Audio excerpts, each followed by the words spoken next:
પાણી પાણી પાણી પાણી ઠંડુ પાણી બિસ્કિટ ગાંઠિયા જે જોઈએ આવો આવો આપણા ટ્રેન ઉડી જશે. ચલો ચલો ચલો ચલો ચલો ચલો ચલ ભાઈ, બોલ બેટા શું જોઈએ? એક ઠંડા પાણી બોટલ આપી અરે યાર લઈ લે 20 રૂપિયા આપી દે. એક મિનિટ કેટલા કીધા?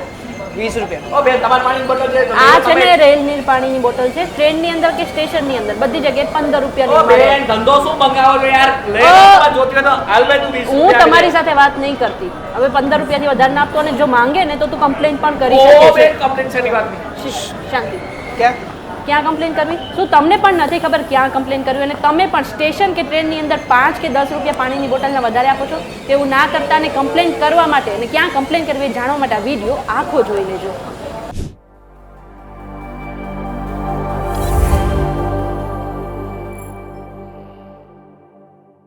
તમે આવી ગયા છો VTVGujarati.com પર. શોનું નામ છે ન્યૂઝ પ્લસ અને હું છું મેઘા. આ વિડીયો આખો જોતા પહેલા એક કામ કરો કે પ્લે સ્ટોર પર જઈને તમે અમારી એપ્લિકેશન ડાઉનલોડ કરી લો અને અમારી ચેનલને સબસ્ક્રાઇબ કરી લો. હવે જ્યારે આપણે આરામથી મુસાફરી કરવી હોય ત્યારે આપણે ટ્રેનમાં મુસાફરી કરતા હોઈએ છીએ, પણ ઘણી વખત એવું બને કે જ્યારે આપણે સ્ટેશન પર બેઠા હોઈએ અથવા તો ટ્રેનની અંદર હોય ત્યારે જે લોકો પાણીની બોટલ વેચવા આવતા હોય કે પછી બિસ્કિટ કે વેફર્સ વેચવા આવતા હોય એ લોકો ઘણી વખત MRP થી થોડા 5-10 રૂપિયા વધારે લેતા હોય છે. હવે એ સમયે આપણે એ વસ્તુની જરૂર હોય એટલા માટે આપણે 5-10 રૂપિયા વધારે આપી દેતા હોય છે. તેની સામે થોડા લોકો એવા પણ હોય છે જે અવાજ ઉઠાવતા હોય છે, પણ આગળ શું કરવું તેની વિશે ખબર નથી હોતી. જો તમને પણ નથી ખબર કે જ્યારે તમે ટ્રેનમાં મુસાફરી કરતા હો ત્યારે તમારી પાસે કોઈ વધારે રૂપિયા લે તો શું કરવું જોઈએ, તો આ માટે તમે રેલવેમાં કમ્પ્લેન કરી શકો છો અને જે રેલવે છે એ આ લોકો સામે એક્શન પણ લે છે. હવે જો વસ્તુ આપણે ઉદાહરણ દ્વારા સમજીએ તો જ્યારે પણ તમે મુસાફરી કરતા હો ત્યારે ટ્રેનની અંદર હો અથવા તો સ્ટેશન પર હો ત્યારે સ્ટેશન પર મળતી રેલની પાણીની જે વોટર બોટલ છે 15 રૂપિયાની મળે છે, પણ જો કોઈ તમારી પાસેથી 20 કે 25 રૂપિયા લે તો તમારે તુરંત જ તમારો ફોન ઉઠાવીને 139 પર કોલ કરવાનો રહેશે. આ નંબર પર તમે કોલ કરશો એટલે તમને પહેલા તો તમારી ભાષા પસંદ કરવાનું ઓપ્શન આપશે. એમાંથી તમે ગુજરાતી, હિન્દી અથવા તો અંગ્રેજી ભાષા સિલેક્ટ કરી શકો છો. એ બાદ તમે ટ્રેનમાં છો કે પછી રેલવે સ્ટેશન પર છો એ તમારે પસંદ કરવાનું રહેશે.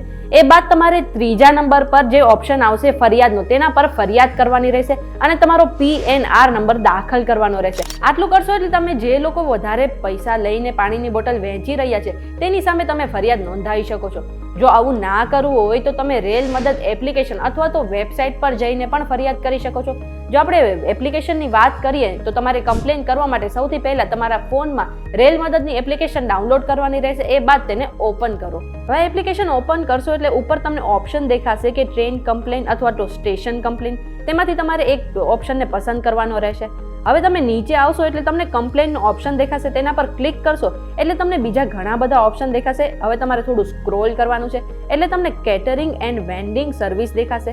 તેના પર સિલેક્ટ કરશો એટલે એક બીજો ઓપ્શન દેખાશે, તેમાં તમારે સબ કમ્પ્લેન જે છે સિલેક્ટ કરવાનું રહેશે. એમાં સૌથી પહેલો ઓપ્શન ઓવરચાર્જિંગ પર તમારે ક્લિક કરવાનું રહેશે.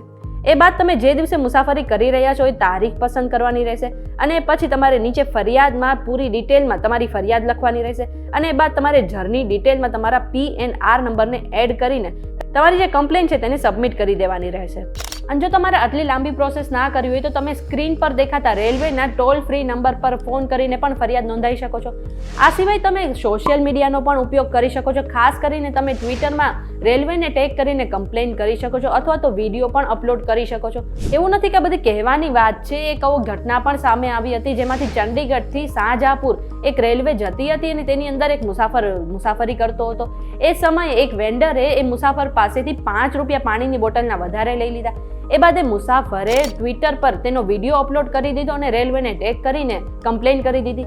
એ બાદ રેલવેએ કોન્ટ્રાક્ટરને 1 લાખ રૂપિયાનો દંડ ફટકાર્યો હતો. એટલે મોડી તો મોડી પણ તમારી સમસ્યાનું નિરાકરણ ચોક્કસથી આવી જાય છે. આ ઇન્ફોર્મેશન તમને કેવી લાગી અમને કમેન્ટ કરીને જરૂરથી જણાવજો. જો આજનો વિડીયો તમને પસંદ આવ્યો હોય તો વિડીયોને લાઇક અને શેર કરી દો. સાથે જ અમારી ચેનલ VTVGujarati.com ને સબસ્ક્રાઇબ કરી લો અને દેશ દુનિયાના બધા જ સમાચાર મેળવવા માટે તમે અમારી WhatsApp ચેનલ સાથે જોડાઈ શકો છો.